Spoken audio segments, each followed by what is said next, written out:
নমস্কার, সিম্পল রেসিপিজে সবাই স্বাগত। আজ বানাবো মূলোর পরোটা। তো চলুন শুরু করি।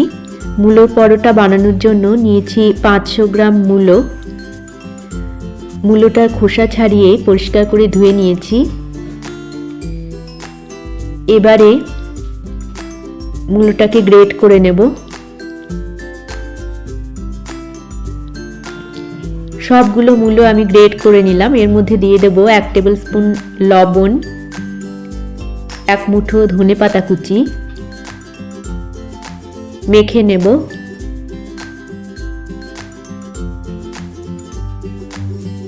মাখা হয়ে গেলে ঢাকা দিয়ে 20 মিনিট রেখে দেব। 20 মিনিট পর ঢাকাটা খুললাম। মূলো দিয়ে অনেকটা জল বেরিয়েছে। একটা পরিষ্কার কাপড়ে এই মূলোটাকে নিয়ে নিলাম। এবারে মূলোর জলটাকে চিপে নেব।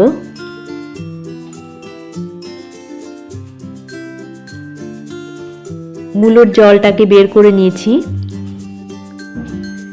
এই জলটাকে আমি সাইডে সরিয়ে রাখলাম।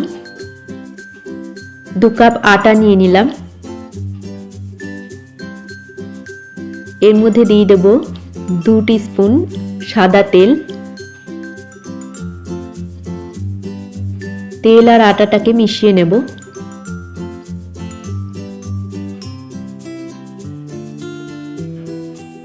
মেশানো হয়ে গেলে মূলো থেকে চিপে যে জলটা আমি বের করেছিলাম ওই জলটা দিয়ে এই আটাটাকে আমি মেখে নেব।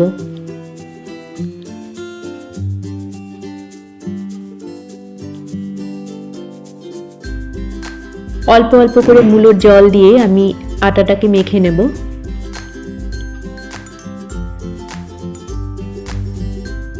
একটা শক্ত ডো তৈরি করে নিলাম।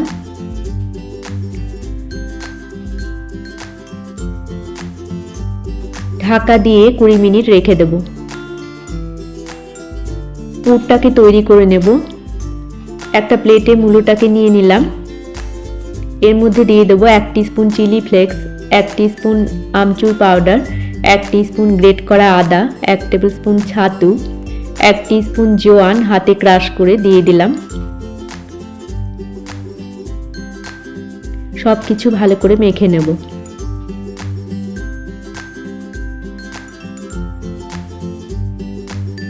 পুরটা তৈরি করে নিয়ে আটাটাকে আরো একবার মেখে নিলাম 20 মিনিট পর। এবারে লেচি কেটে নেব।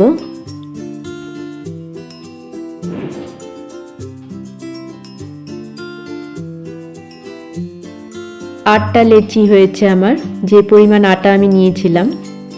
এবারে পুরটা ভরে নেব। একটা লেচি নিয়ে বাটির শেপ দিয়ে নিলাম। কিছুটা পুর দিয়ে দিলাম। দিয়ে এর মুখটা এভাবে বন্ধ করে দেব। এক্সট্রা যে আটাটা থাকবে ওটা সরিয়ে দেব।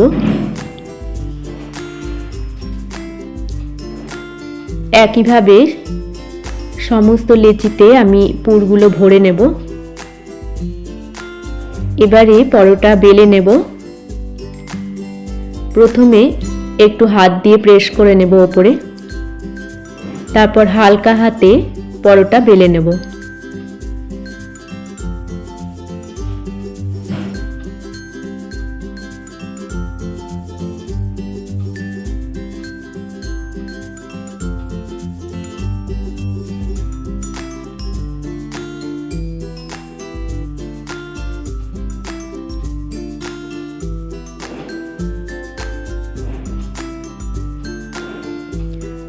পরোটা বেলে নিয়েছি। এবারে যে এক্সট্রা আটা থাকবে ওটা ঝেড়ে নেব।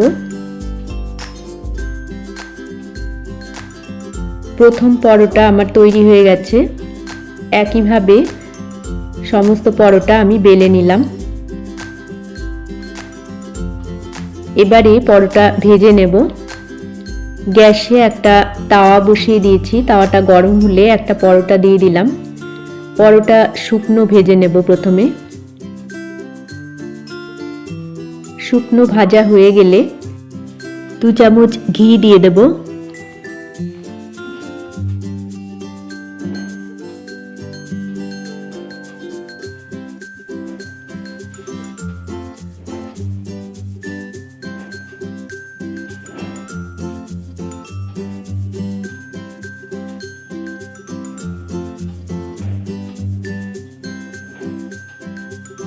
ঘিটাকে দিয়ে এইভাবে চেপে চেপে আমি পরোটা ভেজে নেব মিডিয়াম ফ্লেমে।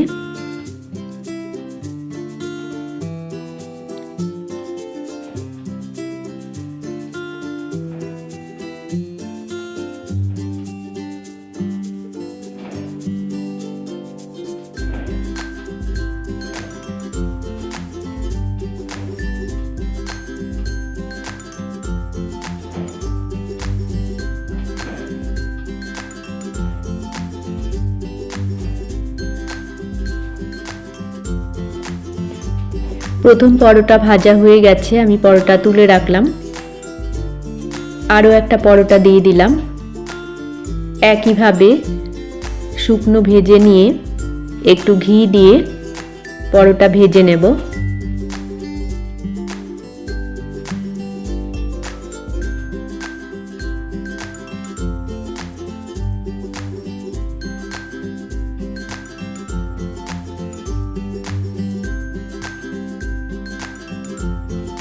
ভাজা হয়ে গেলে তুলে রাখবো।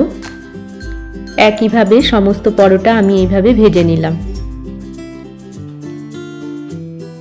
একটা পরোটা ছিঁড়ে আমি দেখিয়ে দিচ্ছি, পুরটা ভেতরে সমানভাবে ছড়িয়ে গেছে। তো তৈরি হয়ে গেল আমাদের মূলোর পরোটা। রেসিপি ভালো লাগলে আপনারাও এইভাবে বাড়িতে বানিয়ে দেখতে পারেন। আশা করি আপনাদেরও ভালো লাগবে। সবাইকে ভালো থাকার শুভেচ্ছা জানিয়ে আজকের মতো এখানেই শেষ করছি। দেখা হচ্ছে পরবর্তী পর্বে। ধন্যবাদ।